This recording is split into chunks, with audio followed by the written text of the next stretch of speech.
want to say a few words of thanks first to Anna and Ani Marcosian. I want to thank them for having such a fine daughter. We've known Lilith since she was born. She's always been a spectacular kid. Like, never say never, never say all. She's always been a spectacular kid. I want to give a shout out to Levander Bedrosian, who has donated some of the food tonight. He has a very nice restaurant, La Mediterranee, here in San Francisco. Two in San Francisco, one in Berkeley. Royal Market also donated some food. I want to give a shout out to Greg Manukian and Kyle DeWitt in the back. There are musical entertainment for tonight. Little housekeeping. Restrooms are out the door. When you almost get to the door, there's a small staircase down the hall. You go through the door. I checked them out. They look great. Cell phones to stun. Mariam already took care of yours. We have a couple of microphones in the back for questions, which will be at the end of the presentation. And we got 2 mics, so maybe we can bring one around. There's also some compost bins, and all the paper and plastic stuff that looks like plastic goes into those compost bins because it's really not plastic. I wrote my name on my cup. I don't know whether this makes it non-compostable, but I'll ask at the end when we have questions. So I will be introducing the speakers, and I'll probably be disappearing to the back of the room between speakers. So our first speaker is Lilith Marcosian, and just a multi-talented, artistic, beautiful.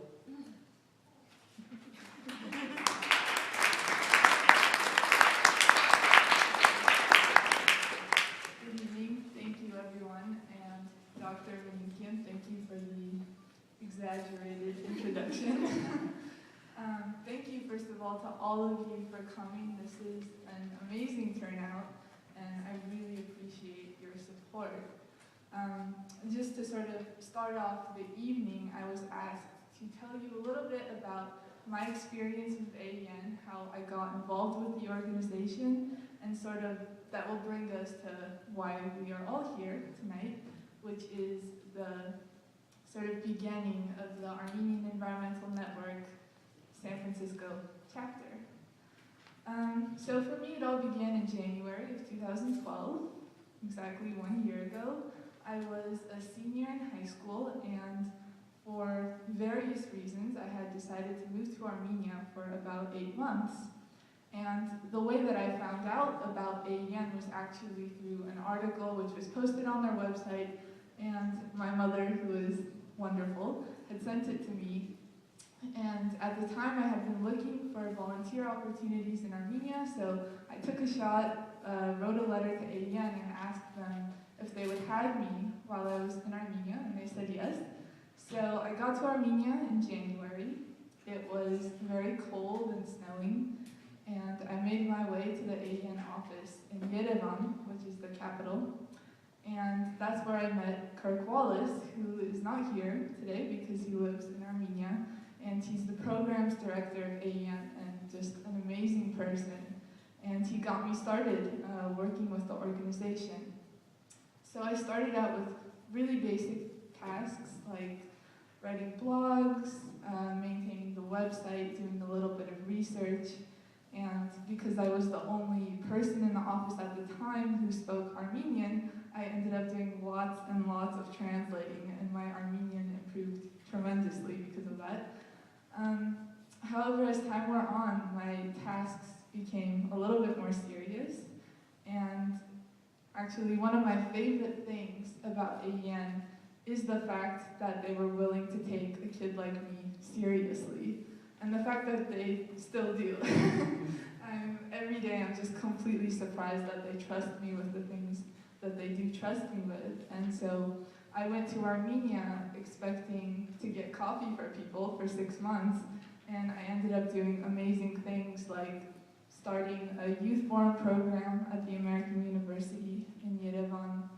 I got to travel around the country translating for a British journalist. I got to sit in on meetings with corrupt government officials and got to travel to different project sites. It was just a completely life-changing experience, and I learned a tremendous amount about development work, about the NGO world, about politics, which is what I study now at USF. And so when I came back to California in August, I expressed to the founders of AEN that I want to help. I want to still, be involved with the incredible work that they do. And that's where the idea of starting the San Francisco chapter came about. And that's why we're here tonight. And so you're going to hear all about AEN, all about the issues that AEN is working with from the other speakers tonight. So I won't talk about that. But before we get on to the other presentations, I want to leave you with a kind of message, sort of a thought to keep in the back of your mind while you're listening to the other presentations, and a thought that I hope you will also take home with you. When I was still living in Armenia and working with AEN, a lot of my friends and family and just random acquaintances started to refer to me as an environmentalist. And I really didn't like that. It got on my nerves, and that's primarily because I don't consider myself to be an environmentalist. I am not nearly as passionate enough as I should be to deserve that word. And there's an analogy which I like to use when talking about this, and that is, if your house was burning down, you would do whatever you could to put out the flames, whether or not you were a firefighter. And so similarly, I'm not an environmentalist. I'd really rather not have to worry about the environment. I prefer being in the city than in the countryside. But just as a human being, as a citizen of this world, I feel obligated and responsible to take care of all of these problems. The earth is in trouble and our house, so to speak, is burning down. And so the point that I'm trying to get at is, this is everybody's fight. It's easy to leave it to just the environmentalists, to the extremists, what people in Armenia call the crazy people.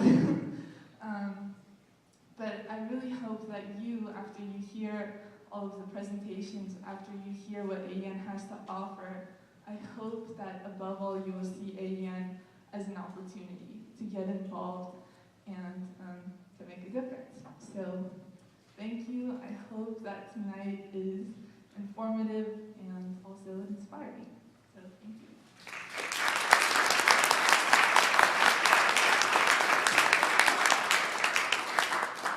Told you she was good.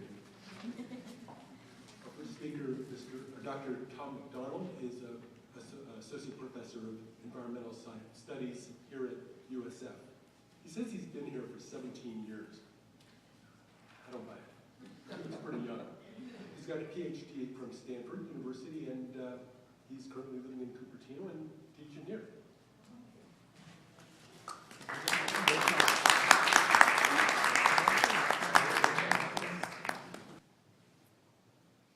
First thing I want to talk about is USF has a lot of different efforts to try to do things around the world. And I've been fortunate enough to be involved in a few of those in the past, where we had collaborative programs in Thailand, China, the Philippines, and in Hungary. And in teaching in those programs around the world, I got to see a whole different view of what the environmental challenges were, because they aren't the same necessarily as here. And one example was that I got to be a little bit involved in, and made maybe a little bit of difference, I don't know, was in the Philippines, where a graduate student, who's a USF graduate student, Joshua McIntosh, he went there to study for a year and do his research with Professor Perez on a big volcanic lake where they fish tilapia.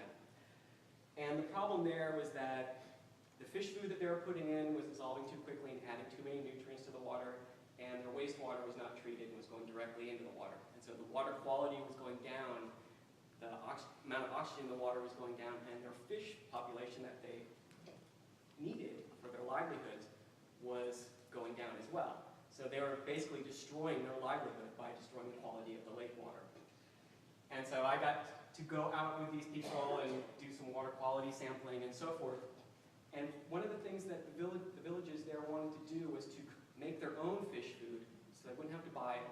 And they came up with a recipe that was fairly inexpensive for them, but they couldn't dry it for storing. They didn't know how to do that.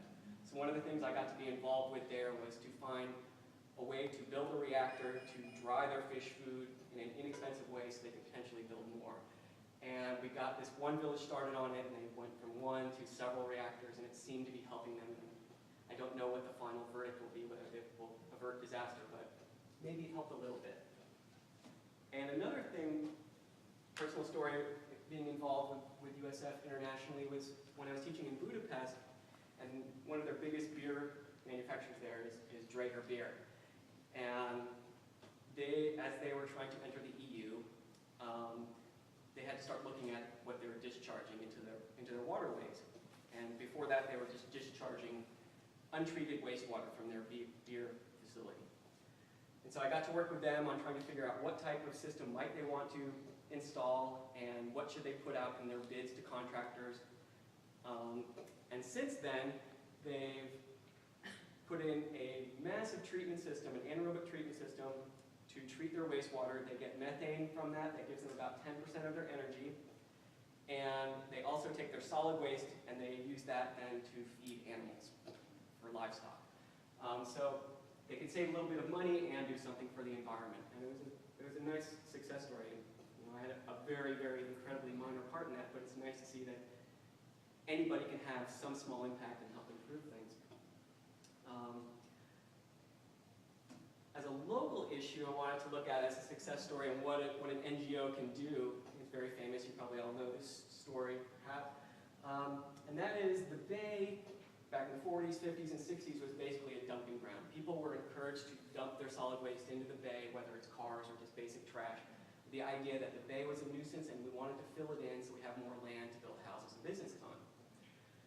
And this kind of fill was happening on a massive scale. You may all know Foster City is ahead of the curve. They went and got their stuff passed in 1969, and the Clean Water Act happened in 1972. And they started with just 3 people, and they made a tremendous, tremendous impact. The water quality of the Bay is not full of raw sewage and industrial waste anymore. We don't have a filled-in bay like what we thought was going to happen, and it was just people getting involved. So I bring up the local story so you can grab onto it for being here as hopefully an example of what might be done with the Armenian Environmental Network in Armenia, where everybody can do a little bit of something, get involved, and make a difference. Very large engineering firm in Southern California. He's worked on many projects. He's a project manager. He also is the environmental director or chair of the Armenian Engineering and Science Association of America.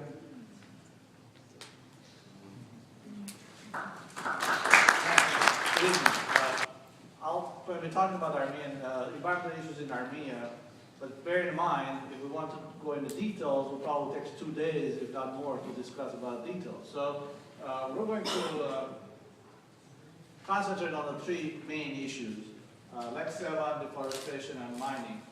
But before going on that, I'd like to give you a short background and history and why it was an environmental issue in Armenia to begin with. When Armenia started to become industrialized, modernized in late 40s, early 50s, of course all environmental issues stuck. In those days, the same as just mentioned, even in the US, people don't care about environment, they're dumping everything, so it just went like that. However, as things progressed, and in the late 60s, early 70s, when the West became aware of the environmental issues, unfortunately, Soviet Union, with their Iron Curtain, they didn't worry about environmental issues. So that thing did not happen there as it was happening in the US and Western world. But then Soviets, they didn't want to far behind, so they had nice regulations and standards, but they were just in the books. They never applied. And that's when Armenia was in, same as being the Soviet Union, had this issue of major environmental issues. And then it became 88 when the earthquake and the movement, Arab movement started. Parallel to that, there was environmental movement in Armenia, which they started people becoming active, green unions become really active, and so on, which they did quite progress at the time. But unfortunately, it became the dark days of the blockade and all that after the independence, and the whole environmental issue again pushed aside because people were concerned about their livelihood and all that, so they didn't care. Fortunately, now in the last few years, again, people now concerned about the environment. And you hear about all these movements again, and all these other people were concerned about different issues, mining, deforestation, and so on. So that's a good sign that's happening, and with the diaspora getting involved, hopefully we can get more of that done. So let's talk about specific those three areas I was mentioning. Now, Lake Sevan is pretty much the freshwater reservoir of Armenia. And with the no healthy Sevan, trust me, there will be no healthy Armenia. I mean, that's a must for Armenia to have a healthy lake there. Now, going again back to Soviet time, because all the planning was done in Moscow without thinking about the local issues. So some very smart, I mean, we put in a quotation from people in Moscow, they decided that, well, they can use the lake's water to generate electricity in Armenia for it to be used for its industry, becoming industrial, and so they need electricity. Now, Lake Sevan is quite high, and the Ararat Valley is about 3,000 feet below, so they can use generate electricity on that. And their idea was, okay, we'll take the large part of Sevan, because Sevan has two parts. It's a small Sevan and large Sevan. Large one is shallow, small one is deep. So their idea was, we take all this water, there's no need for the big one, and the same as Tom says about that bay, they had the same idea. We don't need the big part of it, we're going to drain, there'll be more land for agriculture, we don't need it. However, they did not think about it. The lake has been there thousands of years. There is marine life there, it affects its surrounding areas, and when you do that, it will mess up the whole thing. But they didn't think about that. So this is what happened to the lake. The lake dropped by about 45 feet. The water dropped now, and they were draining this water like crazy to get the electricity done, until it became time that Armenia had to start having thermal power plants, nuclear power plants, and they stopped that.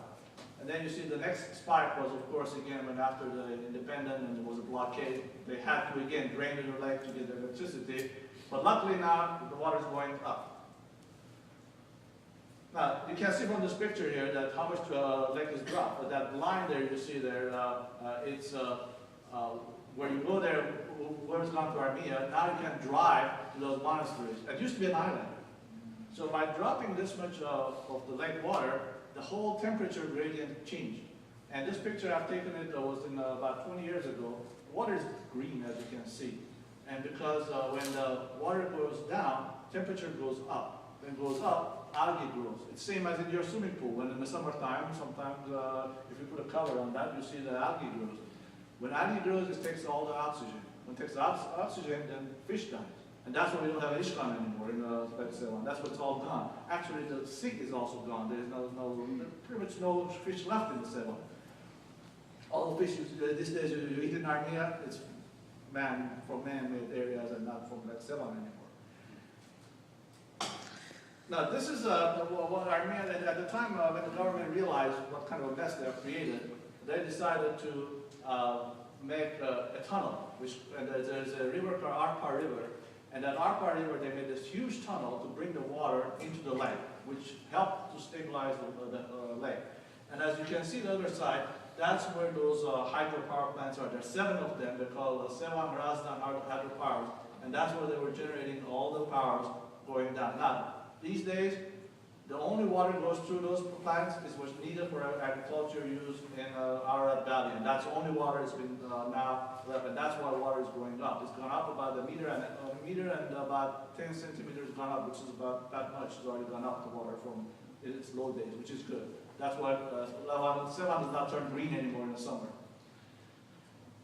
Then in about 10 years or so ago, they built another tunnel, which was bringing the Vorotan River into the lake. And that helps also to raise the water.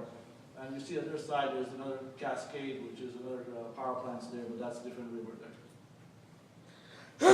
Now, the problem is not only unique in Armenia. As you hear, it's also here the same issue there, pollutions. And this picture I've taken is from, we see that that's what goes into the Sevan. That's the edge of the Sevan. That's the river goes, Kur River going into the Sevan. And that's what goes there.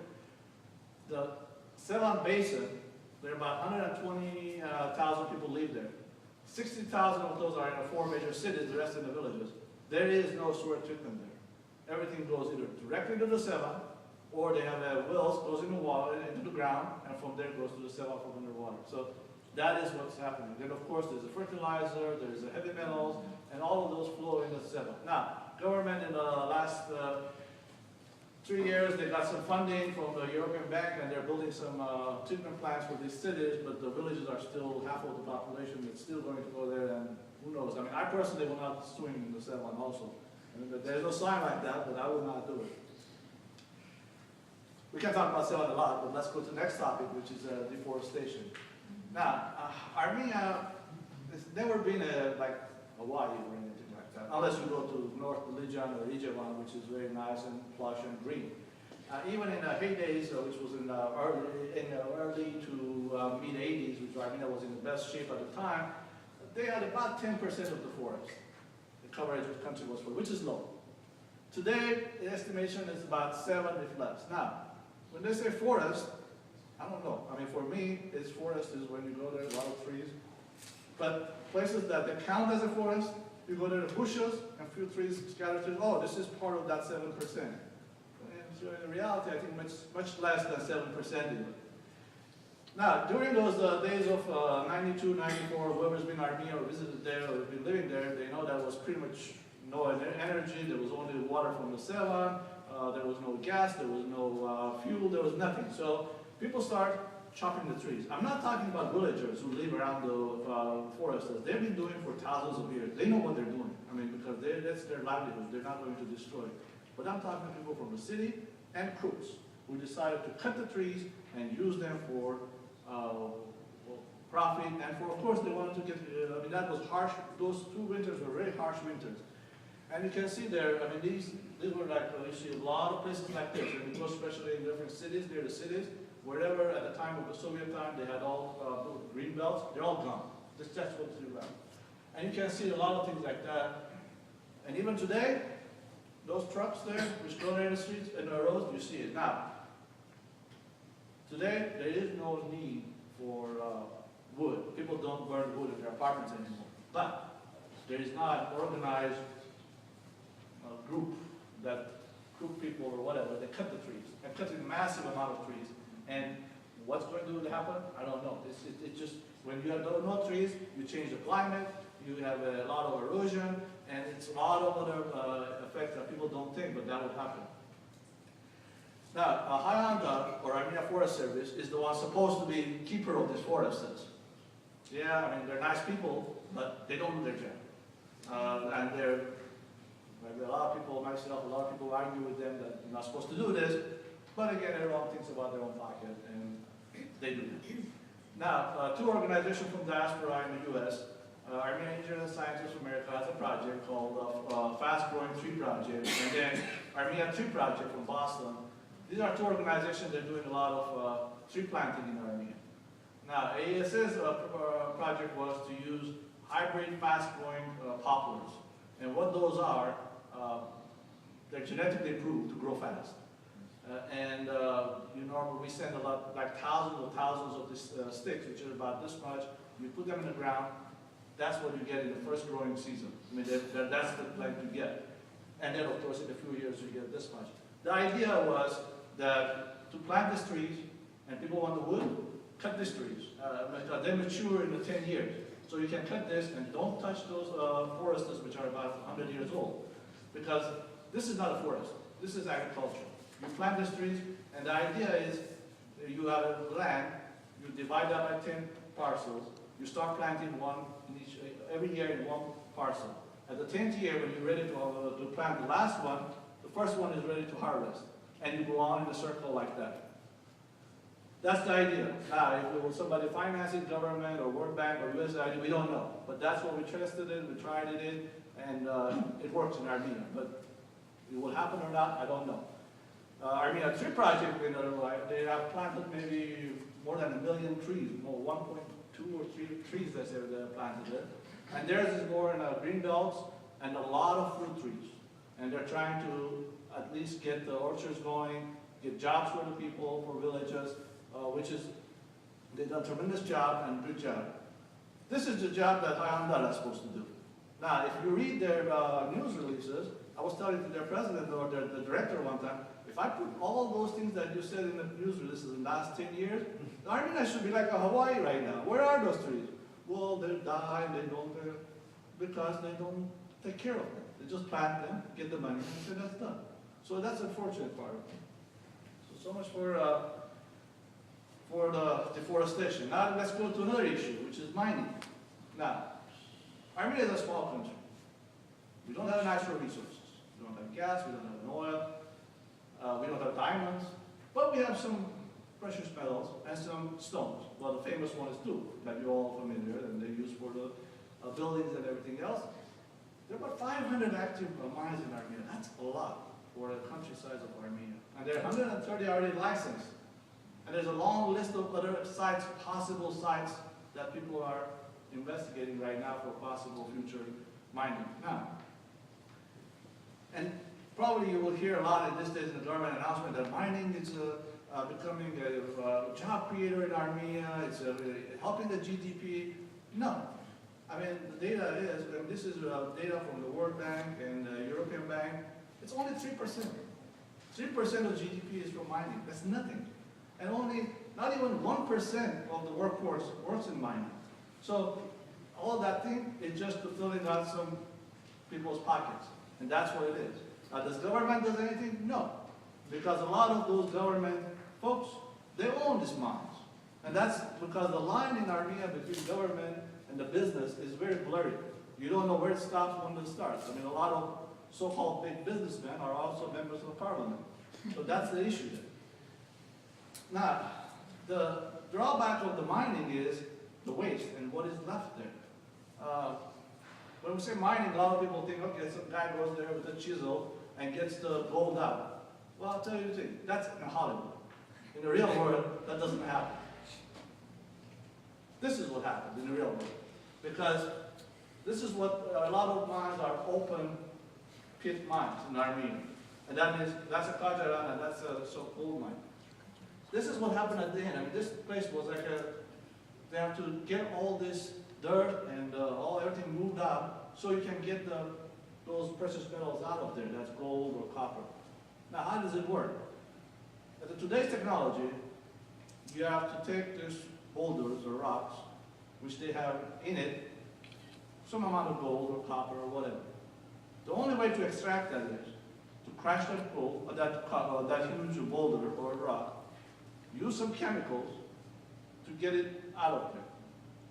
Now, that's the only way in today's technology that we can do it. So what happens when this is what is left over? When you get the thing out, there's a nasty liquid or slurry left there. It's called tailing. And that is toxic. And it's just, there's nothing you can do with that. Even in the US and in Canada, there are a lot of open pit mines. There's nothing you can do about it. You have to have a reservoir and put it there and let it dry. That's it. There's no solution for it. I mean, if you go there, smell bad. You don't want to come close to this because you can get all the diseases from it. But the bad part is when you put somewhere, it can sip and go underground and mix up with the groundwater. And that can cause a lot of problems. Matter of fact, there is a plan right now to do one of these close to the Lake 7. I mean, if that, and then for a gold mine. In a gold mine, they use arsenic. And you know about this much of arsenic, if it goes in the lake, it's probably the end of that lake.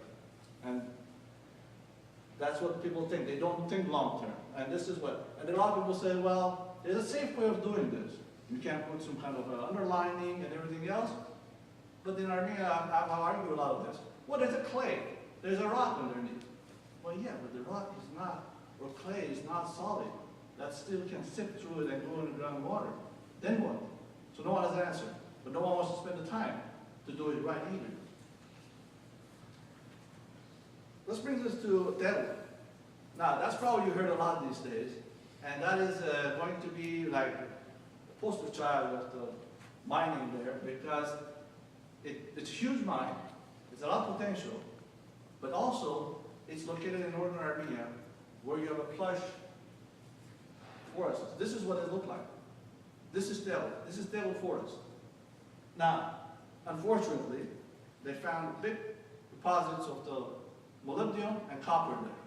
So some people say, well, that's great. I mean, the numbers are, I don't remember right now, but it's like a minimum amount of, minimum as far as like, I don't know, it's about, in the mining world, it's like you deposit, you invest 100 million, and in about 5 years or 6 years, it's paid off. So you can see how much of the profit they're going to make out of this. But then, what's going to happen? That's what's going to happen. They're cutting a lot of trees, making it bare. This nice, lush place is going to come like that. And it's happening. I mean, those are real pictures. I taken back about 6 months ago, those pictures. This is where going to that nasty stuff that you saw earlier. It's going to go there. From the tailings, that's where it's going to go. So, and that's what the underground, they're safe, that they're trying to do it well. That's what it is. There is no protection, there's nothing. That's the base of that gorge that they're going to say, well, everything. Now, it's sad. It's but the thing is, there are a lot of opposition in Armenia. As I mentioned earlier, environmental groups are now becoming more active. But unfortunately, there's a big money involved. A lot of government people are involved, and there's not much we can do about it. Just a few numbers here. I mean, it's a huge area. And you're talking about diaspora organization trying to plant trees there. They're going to cut 127,000 trees there. So, and these are mature trees. So I said, this pretty much concludes my talk, but there's a lot of issues and we can go really deep into this. But if you have questions at the end, then I can be glad to answer them for you. Thank you.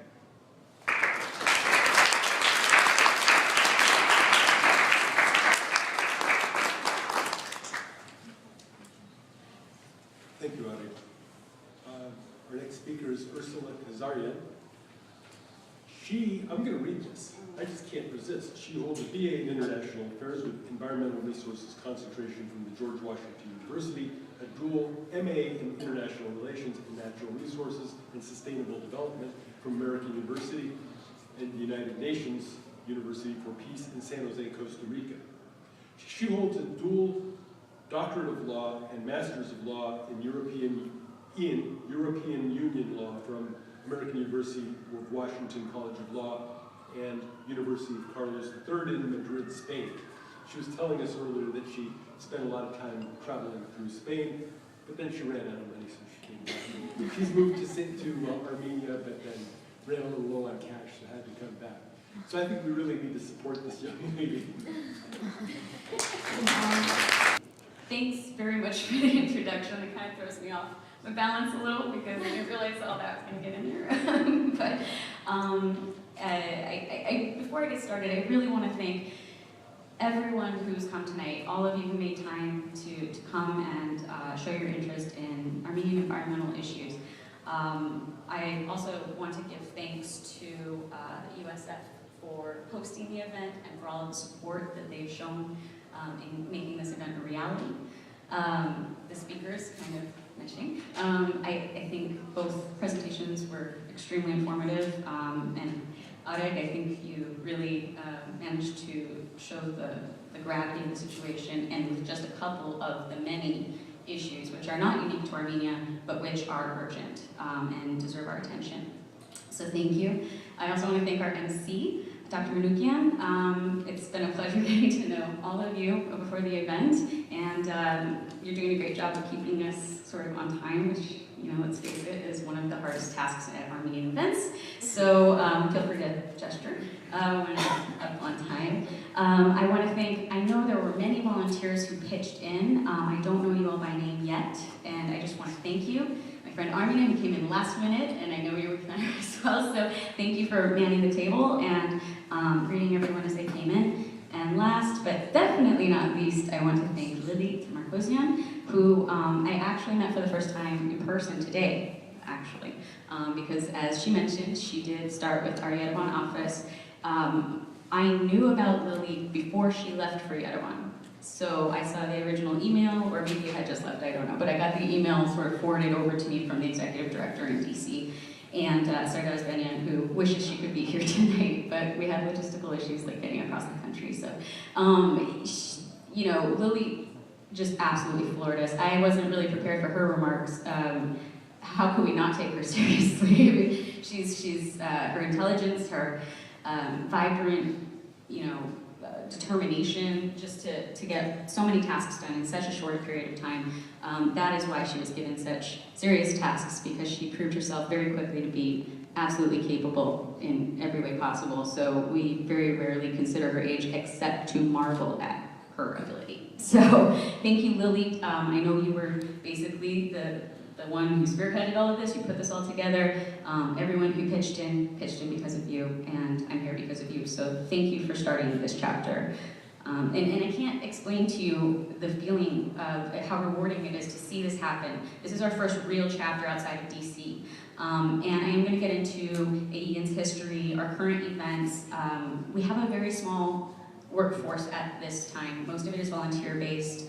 We still don't have a lot of funds, as Kim was mentioning. You know, and I have a full-time job outside of this. Most of us are doing something outside of this. Only a few people in Armenia are able to do this full-time. So I will get into the sort of the nuts and bolts of what we do, and hopefully give you some ideas of how you might be able to get involved, because we really do strive to be an organization that can utilize the talents of any of your backgrounds. So if you have the interest and the desire, you know, I hope that you'll consider joining and contact Lily about that.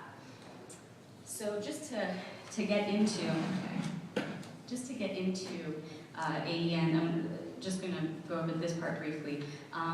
We did launch in 2007. That actually, I guess this deserves a little explanation. I have gone back and forth to Armenia several times, starting in 2001, but from 2003 to 2004, I lived in Tbilisi as well as in Yerevan, working for the Caucasus Environmental NGO Network, otherwise known as AEN. During that time, it was a very interesting time actually. You know, I was thrown kind of like Lily. I was, I think, 22 at the time, and I was thrown into all of these issues and learned a lot about how development works in Armenia on the ground.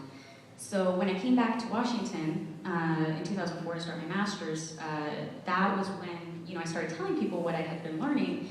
And these are development practitioners who not only care because they're Armenian Americans, but also know those issues that I'm talking about. They were absolutely floored by what was going on. No one really knew what was going on any considerable level outside of dedicated organizations who were already working in that field. So it just became apparent that we needed to start something, whether, you know, nobody had any money, I was a grad student. I mean, we just needed to start something to get the information out from those who are working on the ground in Armenia to those who want to get involved and want to help in a meaningful way.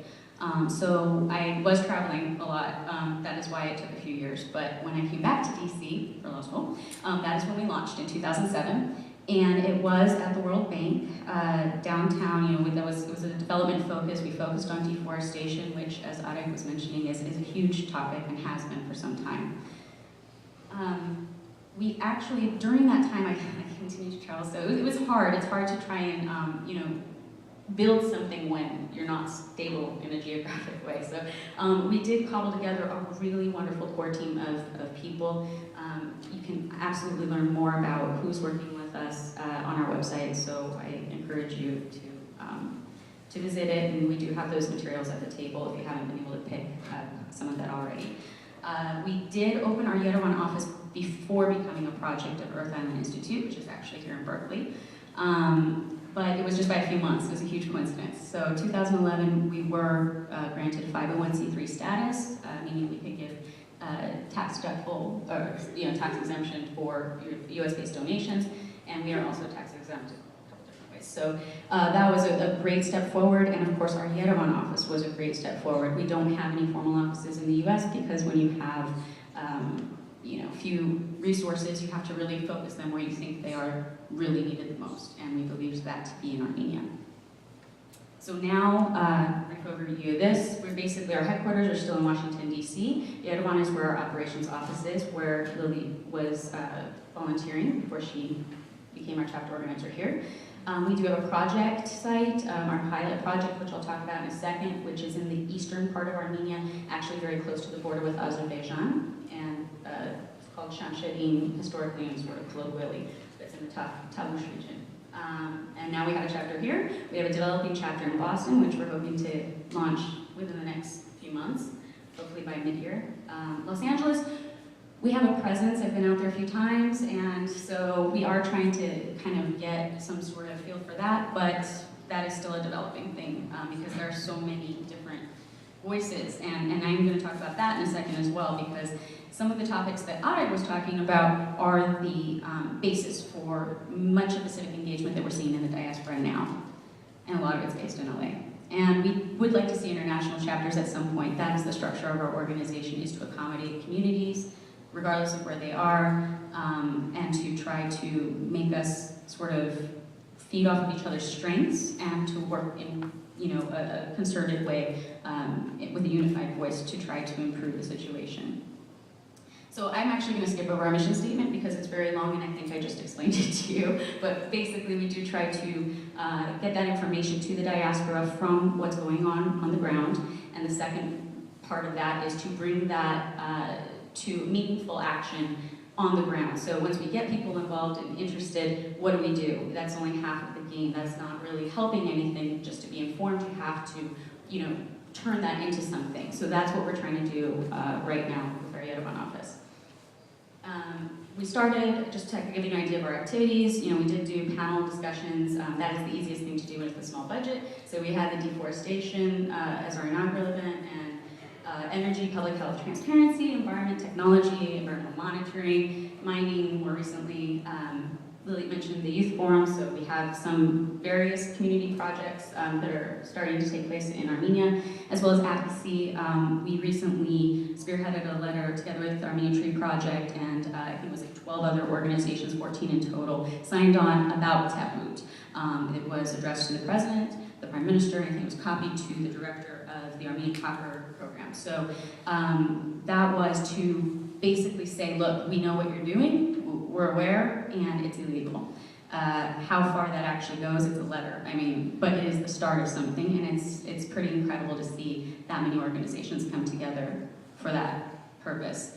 So our project focus right now is waste management. I know that Arek spoke a bit about the type of wastes as they pertain to Zevan, and we can talk about this all day, so I won't, but our focus, this is our project site. You can kind of see the circle. It's right off the side of a road. There really isn't any sort of management in any part of the country that we know of. So I don't believe any exists in the region. They basically just dump the municipal trash over the side of the road. This is a normal thing to see. This is not unique in Armenia, but it is the one that we chose for several different reasons. And by the way, you can't see it here, but there is a catchment where there's a body of water at the bottom of this slope that feeds into agriculture. So we're still doing environmental studies. We're actually in phase 1 of that, but we're pretty confident that there is some sort of contamination taking place here, but we can't confirm that just yet. So what are we trying to do? We're actually trying to build the first sanitary landfill in the country and the region. And what does that mean? Usually they're very high-tech solutions, they're very expensive. We're trying to find low-tech solutions that are being batted about in different parts of the world. And the real key here is to get the community involved, to get them educated, to get them wanting to take part in this, because they are the ones being impacted. It's their agriculture, it's their health that's being impacted. So as I said, we're in phase 1 right now. A lot of that is community outreach. We're already doing that. Kirk is doing a great job. And that's kind of our focus at the moment, and then we're going to hopefully start building later on in the year. I just wanted to show the maps for the deforestation. I'm not going to get into it, obviously, so you can see, and this is a conservative number, as Arek pointed out, but right now it stands at 68% conservatively, 35% just a couple decades ago, meaning you can see, hopefully in the maps, the difference. And experts say in 20 to 50 years, at this pace, there will be no forests left. not even the shrubs that he's talking about. So this is a very urgent situation. And that is why I think that Tehut, if you haven't heard about it, perhaps you have, I mean, it has taken root in the diaspora in a way that I haven't seen yet for an environmental issue. And I think the reason is because it's not just a mine, but they're actually cutting down this forest, as Arif was mentioning, to build the mine. So it's just that little red circle at the top there, and I just wanted to give you an idea of where it is. And to focus more on the illegality and the corruption that Arif mentioned. But I will kind of breeze through this, but basically you see this structure in most, if not all of the mines.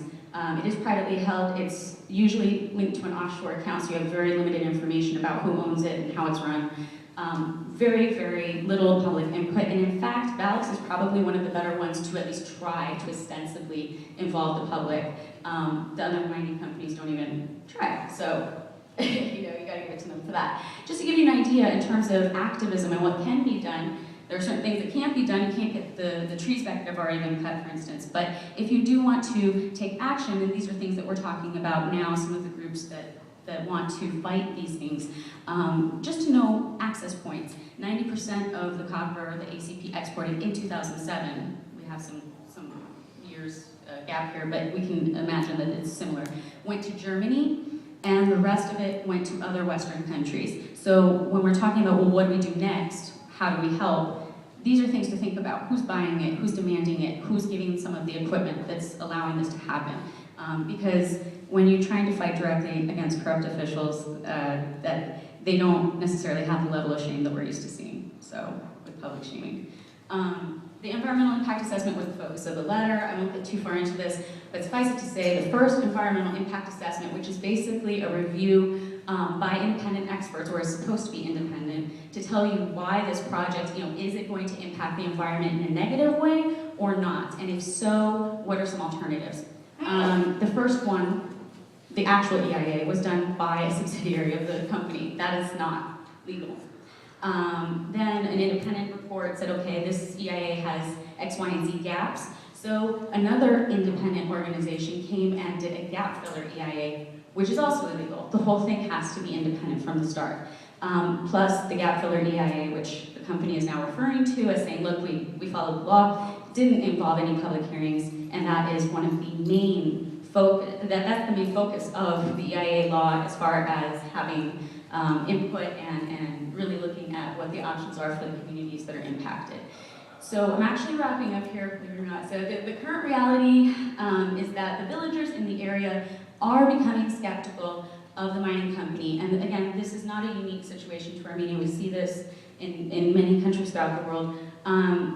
But the problem usually is they don't know what else they can do to make money. This is usually the only jobs that they're being offered. So what do we do? What can we do?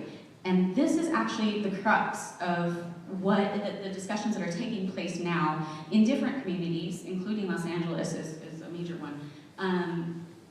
There's also, I think there was a recent announcement of a Pan-Armenian Environmental Initiative out in Yerevan. There's the Tehut Fund thing is coming together in Los Angeles. So there's all these groups that are coming together for a purpose, but we need to help define what that purpose is. And I think that with the type of interest that we may have in this community, that is one of the things that perhaps can be worked on for this chapter even. And definitely by AEN overall, although it's not our project focus. So economic alternatives, some people are talking about honey, organic agriculture, and different business opportunities. Those are things that we're looking into now. We can certainly use the help and ideas of everyone who has interest. And so, as Aref was mentioning, this is sort of the poster child, and I'll call it also the tipping point perhaps, for Armenia's future, because really this has everything. We have lost some of the forest. We are going to lose more of the forest. We're going to contaminate a river, which is, by the way, transnational and goes north to Georgia. We are going to see devastation with the current plans, with the tailings not being, the dam is not really constructed to any sort of specification. The tax structure is such that I think it's 1% to 1.5% of the proceeds are actually going to go back into the country, and that itself is not actually going to be seen by the communities that are impacted. So when you're talking about such blatant disregard for the laws of the country as well as international agreements and obligations, when you're seeing such blatant disregard for human rights, I think that is why people are getting so up in arms about this. And I think that, like I said, there are some things that can't be undone, but I do think that this may be the start of something that can be done to actually change the situation going forward. And I'm hoping that as everyone starts to talk about this, that's where it's going to go. So it really is up to you, and I hope that you will learn more and get involved. Thank you.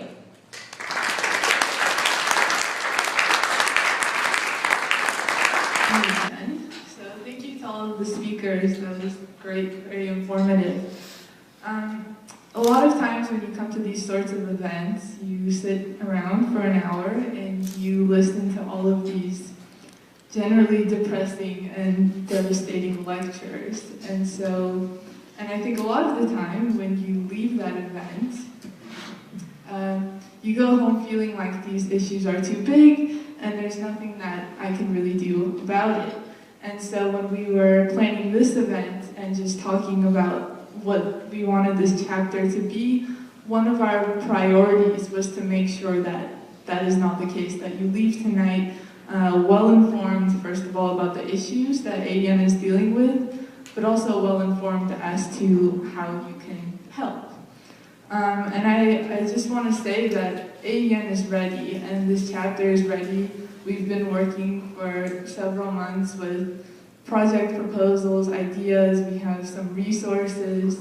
All we need is really just your enthusiasm, your motivation to get things done. Because I can tell you right now, there are, including myself, maybe 3 people who are actually dedicated to this chapter and ready to work seriously. So this is sort of a call to you to join us. And I just want to draw your attention to these papers, which you should have received when you are walking in.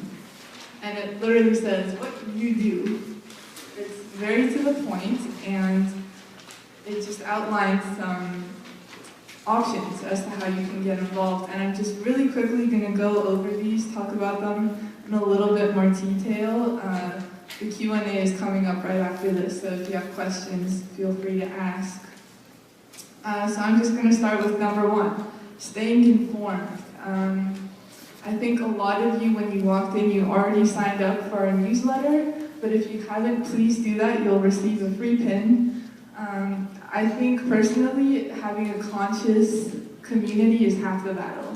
Right now in Armenia, that's a huge problem. No one knows about these problems, no one is aware, no one cares, and that makes it really difficult to do anything. I witnessed that firsthand, and so I think it's really important. Just sign up, give us your email. You'll get 1, at most 2 emails a month, and who knows, maybe 1 month you'll get something that really catches your eye, and you'll realize that you do want to do something more than just being informed. Number 2, again, pretty straightforward, attending AEN events. Obviously, everyone here has already got this down pretty well. It takes a lot of time and a lot of energy to organize these events, so please, stay tuned and come whenever you can, and drag some friends off the couch and make sure they come too. It's for their own good. 3 and 4 are kind of the same note, which is volunteering. Number 3 is if maybe you don't have a lot of time, which we know everyone is extremely busy these days, if you can dedicate maybe an hour a week or an hour a month or an hour every 2 months to AEN, that's already a huge help. Just send us an email. We always need help at these events with setup and cleanup and handing out flyers or organizing fundraisers, what have you. Please just get in touch with us and we can work something out. And number 4 is a little bit more serious. It's for people who are really ready to dedicate themselves to AEN. And there are actually several positions for this chapter as well as for headquarters. And we have descriptions of these positions printed out at the information table, so please take a look if you think that you could dedicate a serious amount of time to the organization and you're really excited and want to get some projects going, want to really be a part of mobilizing this community, then, check those out. They're also available online. And, you can come talk to me and talk with Ursula, and we can start forming this chapter. Also, if you look at the positions and you don't see something that you like, that's not a problem. Or if you think that we're missing something, then just come talk to us, tell us what you're good at. Like Ursula mentioned, we are ready to utilize everyone's skills. So if you want to do something, just come to us and we can build, I think, a great chapter, and I am personally really excited. So thank you.